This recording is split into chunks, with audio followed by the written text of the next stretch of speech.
Bom dia, boa tarde, boa noite. Meu nome é Paulo, sejam bem-vindos ao Refúgio Produtivo. No vídeo de hoje vamos falar sobre Luana Piovani.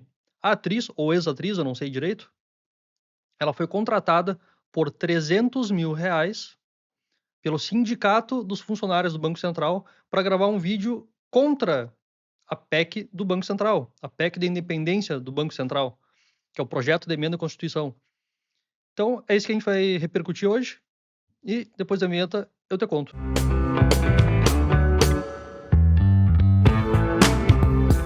E vamos direto para a tela. Eu trouxe aqui algumas notícias só para ilustrar.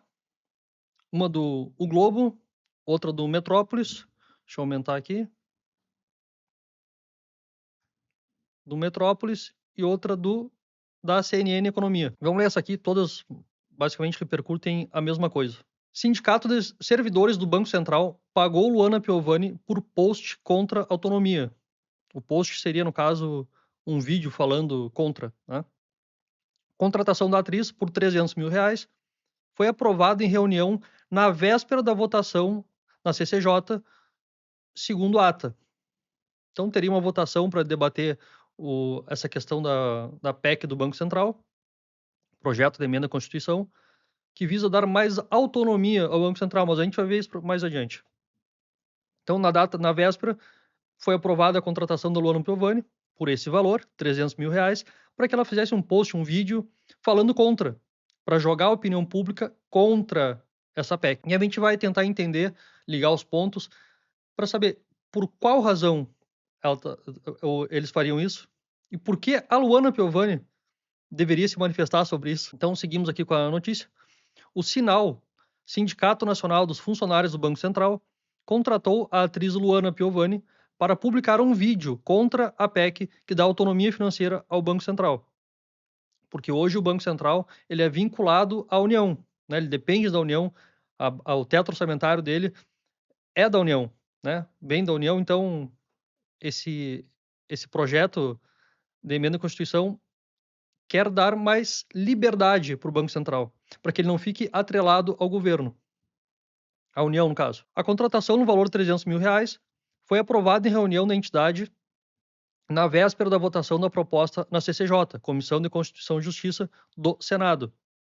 O CNN Money teve acesso à ata de reunião que aprovou o acordo. Segundo o documento, o encontro ocorreu na data de 9 de junho, por videoconferência, e durou cerca de 12 minutos. De acordo com a ata, a presidente do sindicato, Edna Velho, abriu a reunião informando que a PEC poderia ser pautada na CCJ no dia seguinte, 10 de junho. Ela defendeu a atuação mais incisiva do sindicato nas redes sociais para apontar à população o que chamou de risco da PEC. A proposta apresentada foi a publicação de um vídeo no perfil da atriz, condicionada à aprovação do acordo pelo Conselho Regional da entidade, aval que, segundo o documento, foi dada pela maioria. No mesmo dia, Piovani publicou um vídeo nas redes sociais com sinalização de publicidade, em que afirma que a PEC do Banco Central não é sobre autonomia e classifica a proposta como um tapa na cara do povo. No post, a atriz marcou o presidente Luiz Inácio Lula da Silva, PT, e ministros do governo. No dia seguinte, 10 de junho, a PEC foi aprovada na CCJ do Senado. Durante a tramitação na casa, a base do governo era contrária ao avanço da proposta e buscava mudanças no texto. E aqui qual é o motivo do governo ser contra? Porque o governo passa a ter menos controle sobre o Banco Central. Então, um dos motivos é esse.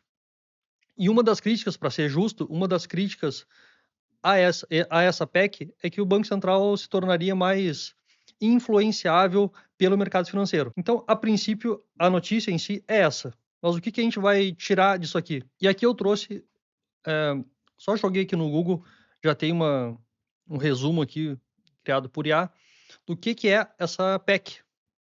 A PEC do Banco Central que estão chamando. PEC 65 de 2023. Amplia a independência do Banco Central, transformando em uma entidade pública de natureza especial com plena autonomia financeira, administrativa e orçamentária. A proposta garante ao Banco Central a gestão do próprio orçamento e retém receitas próprias, sem oriagem, além de blindar o PIX na Constituição. Isso aqui é um ponto importante, que a gente já vai ler aqui embaixo. Autonomia financeira. O Banco Central passa a reter parte das receitas que gera e pode definir seus próprios investimentos em tecnologia e contratação de servidores, sem depender do teto orçamentário da União. Natureza jurídica. Deixa de ser uma autarquia vinculada ao Ministério da Fazenda, ou seja, sob o guarda-chuva do Ministério da Fazenda, ganhando status constitucional como poder de polícia e regulação do sistema financeiro. Blindagem do PIX. O texto inclui o sistema de pagamentos instantâneos, PIX, na Constituição, assegurando sua regulamentação e operação exclusiva pelo Banco Central.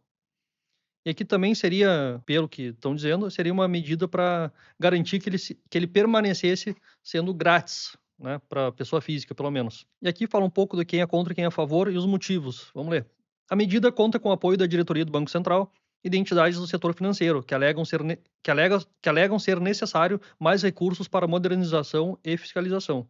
Por outro lado, há resistência de alas do governo e críticas de economistas que alertam para possíveis riscos ao controle fiscal e ao temor de uma influência desproporcional do mercado financeiro sobre a instituição. Pessoal, mas qual é o X da questão? Não é nem sobre a Luana Piovani em si. Eu só usei essa notícia para ilustrar como essas coisas funcionam. Quando pessoas, influencers, artistas, que o trabalho base deles não tem nada a ver com política, absolutamente nada, e eles passam a expor publicamente, defender publicamente uma opinião que atende aos interesses políticos de uma ala ou outra, a gente tem que tomar muito cuidado. Porque não é porque ela é uma grande atriz que ela deveria ser escutada quando fala de política.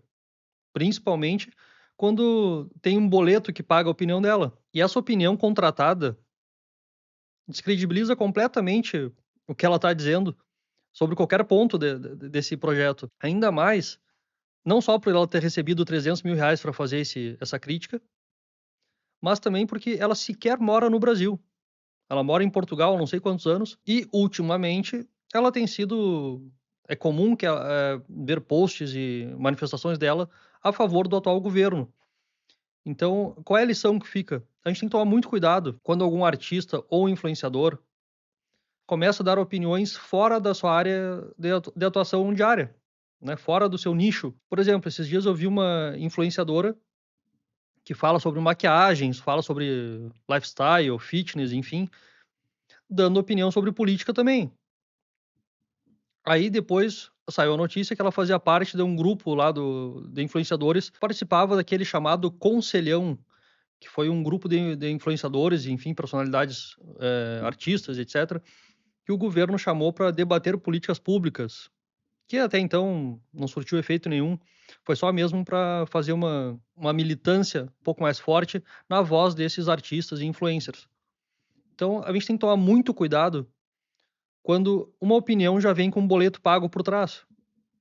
Não é sincera, é comprado? E se é comprado, qual é o crédito que isso tem? A gente tem que tomar muito, muito cuidado em acreditar naquelas opiniões, e seja de que lado for, tá? Aqui eu tô falando da Luana Piovani, pode ser de qualquer outro artista, para qualquer lado político que ele defenda, não interessa. Quando não é uma defesa legítima.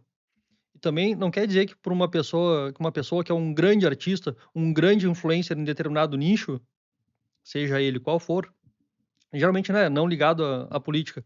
Quando essa pessoa começa a dar opiniões que agradam muito apenas um lado político, uma ala política, isso já é preocupante, né? Já é uma questão, claramente, uma tentativa de manipulação da opinião pública a favor ou contra de algo que atende aos interesses da pessoa que está fazendo esse vídeo, essa postagem ou essa manifestação, como é o caso da Luana Piovani. Qual o interesse dela em ser contra um projeto de emenda à Constituição que dá mais autonomia ao Banco Central, que garante autonomia financeira para ele, orçamentária, e que protegeria também o PIX?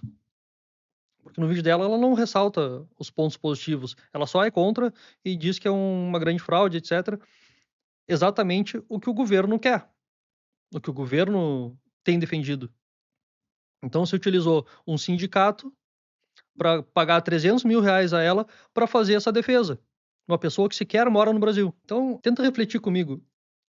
Olhando a origem desse dinheiro, foi pago com dinheiro de sindicato, né, para criar uma influência, para criar uma manipulação da opinião pública a favor de interesses que não são os interesses da população. Isso é interesse político puro e simples. Ninguém está pensando em como isso vai melhorar a vida dos cidadãos brasileiros. A questão é puramente política. É interesse e influência política.